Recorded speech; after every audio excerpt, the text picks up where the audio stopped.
Bismillahirrahmanirrahim. Assalamualaikum warahmatullahi wabarakatuh. Okey, berjumpa lagi kita pada hari ini pada subjek hadis tahun 2 bersama dengan Ustazah Fatin. Okey. Sebelum kita pergi dengan lebih lanjut lagi, marilah sama-sama kita membaca doa belajar. Okey. Bismillahirrahmanirrahim. Allahumma aftah alaina hikmataka wanshur alaina min khazaini rahmatika ya arhamar rahimin. Rabbi shrah li sadri wa yassir li amri wahlul 'uqdatam min lisani yafqahu qawli. Rabbana atina fid dunya hasanah wa fil akhirati hasanah wa qina adzabannar. Wa sallallahu ala sayyidina Muhammad wa ala alihi wa sahbihi wa sallam walhamdulillahi rabbil alamin. Okey. Hari ini kita akan masuk tajuk mengenai kemuliaan dan keindahan Al-Quran. Okey, kita akan bercerita mengenai keistimewaan apa yang kita tak tahu mengenai Al-Quran. Okey. Sebelum tu kita buat ulang kaji sedikit mengenai kita akan baca hadis. Kita ingat balik. Okey. Hadis ni tentang apa? Okey, an Uthman ibnu Affan radhiyallahu anhu anna Rasulullah sallallahu alaihi wasallam qala khairukum man ta'allama al-Quran wa 'allama. Rawahu al-Bukhari. Okey, maksudnya kita tengok daripada segi sanad daripada Uthman ibnu Affan radhiyallahu anhu, sesungguhnya Rasulullah sallallahu alaihi wasallam telah bersabda. Okey. Matan dia, okey, isi kandungan hadis dia, sebaik-baik kamu adalah orang yang mempelajari Al-Quran dan mengajarkannya. Okey, diriwayatkan oleh Al-Bukhari. Okey. Okay, pada minggu lepas Ustazah Hanani dah terangkan melalui video YouTube yang disediakan oleh Ustazah Hanani mengenai hadis itu menerangkan apa. Al-Quran adalah kitab panduan dalam agama Islam. Yang kedua, membaca Al-Quran akan mendapat pahala dan seterusnya. Al-Quran akan menjadi teman dalam kubur bagi orang yang belajar dan beramal dengannya. Okey, saya harap kamu boleh hadam dan faham apa yang diceritakan mengenai Al-Quran. Okey. Hari ini kita akan masuk pada muka surat 35, kemuliaan dan keindahan Al-Quran. Okey.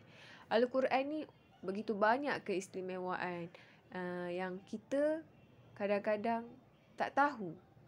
Sebab kita tak perasan. Oleh sebab tu hari ini kita nak mengenal dengan lebih dekat lagi mengenai Al-Quran. Okey. Yang pertama, kamu boleh tengok. Okey, 30 juzuk Al-Quran. Okey. Ni maklumnya kita ramai yang dah tahu Al-Quran ni ada 30 juzuk. Okey, dalam 30 juzuk Al-Quran tu juzuk ni maksud dia bahagian. Juzuk 1, juzuk 2 hinggalah juzuk 30. Okey, dalam satu juzuk, okay, kita tengok satu-satu. Dalam satu juzuk ada 20 muka surat. Okey, ada 20 muka surat dan ada 20 muka surat dan dalam satu juzuk itu ada 8 makro'. Okey.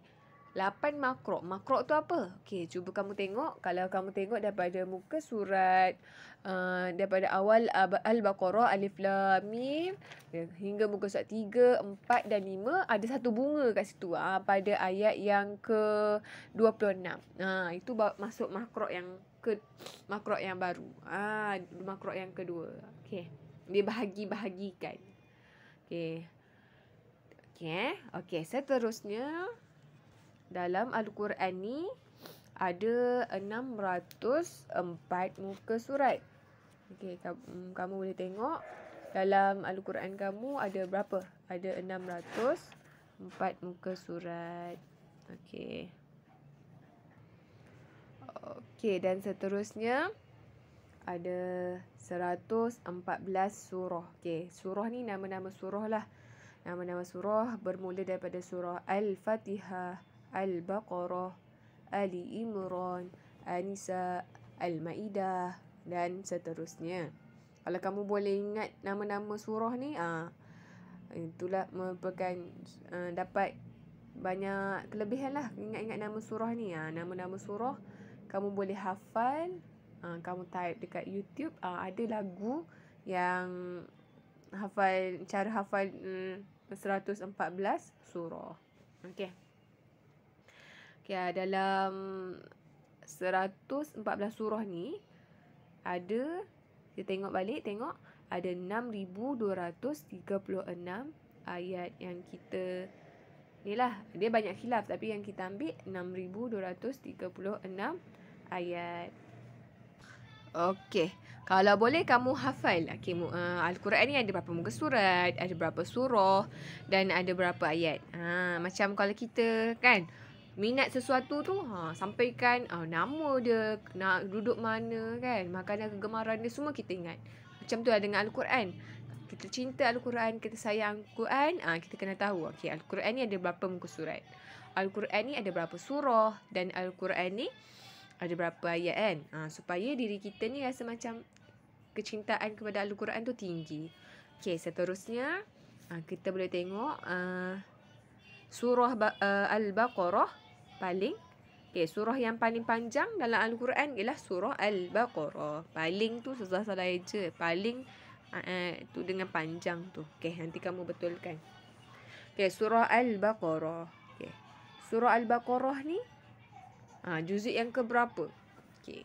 Kalau kamu tengok Al-Quran, sekarang ni pun dalam kelas Al-Quran kita belajar surah Al-Baqarah. Kita masih belajar surah Al-Baqarah. Dia start daripada Alif Lam Mim sampailah akhir ayat kan. Surah Al-Baqarah ni paling panjang. Dia ada 49 muka surat. Dia ada 49 muka surat. Seterusnya, surah paling pendek ialah surah Al-Kawthar. Surah Al-Kawthar ni yang mana? Dekat juzuk 30. Inna a'tainakal kautsar fasalli li rabbika wanhar inna syani'aka huwal abtar. Ada 3 ayat sahaja. Ada 3 ayat sahaja surah paling pendek. Selain daripada buku teks ni, ada banyak lagi tentang keistimewaan dalam Al-Quran. Hari ni kita tengok. Ustazah tak ada tulis kat sini. Tapi kalau kamu nak tahu, kamu cuba tengok muka surat 48 ayat Al-Quran, muka surat 48, surah Al-Baqarah juga. Kalau kamu nak tahu, ayat yang paling panjang dalam Al-Quran ialah ayat yang ke-282. 282 ayat ni menceritakan tentang ayat hutang. Ayat dia tu, satu muka surat, satu ayat dia tu, dia hingga satu muka surat. Satu muka surat. Dalam satu muka surat ada berapa baris? Ada 15 baris. Cuba kamu kira. 1, 2, 3, 4, 5, 6, 7, 8, 9, 10, 11, 12, 13, 14, 15 baris. Tu contoh ayat paling panjang lah dalam Al-Quran. Dalam Al-Quran juga disebutkan buah-buahan yang paling baik, minuman yang paling baik. Dalam Al-Quran juga ada ayat-ayat syifa. Syifa ni ayat memberi kesembuhan kan. Semua ayat Quran ni syifa. Tapi ada setengah ayat ni yang boleh kita jadikan sebagai amalan. Dalam ayat Al-Quran ni juga menceritakan tentang peristiwa terdahulu yang berlaku sekarang dan yang akan datang. Semua ada dalam Al-Quran. Selain tu juga selain daripada yang tertulis dalam buku teks ni, dalam Al-Quran ni pun ada ajar bermacam-macam jenis ilmu. Contoh apa? Ilmu nak buat donat. Suka makan donat kan? Dalam Al-Quran pun ada ajar. Yang mana tu? Ayat mana? Boleh bagi kat Ustazah. Ustazah ni biar betul Ustazah buat donat pun ada dalam Al-Quran. Ustazah bagi tahu. Ilmu yang nak buat donat yang Ustazah katakan tu dalam Al-Quran kata Fas'alu ahla dzikri in kuntum la ta'lamun. Okay, bukanlah makna kata nak kena buat donat ada gandum, 3 apa semua kan, air, mentega apa semua. Tak. Dalam Al-Quran kata kalau kamu nak buat satu kan, nak belajar sesuatu kamu tak tahu, fas'alu ahla dzikri in kuntum la ta'lamun. Tanyalah kepada ahlinya, ahli yang orang yang pandai buat donat lah. In kuntum la ta'lamun, apa yang kamu tak tahu. Okey. Jadi bolehlah kamu dapat ilmu donat tu kan. Nak buat donat ke, nak buat canai ke, tanyalah pada ahlinya. Okey. Dalam Al-Quran ni pelbagai mukjizat yang kadang-kadang kita ni kan tak perasan dan tak tahu. Jadi kita cuba kenal, cuba ingat, cuba hafal tentang Al-Quran ni. Cuba ambil tahu kan.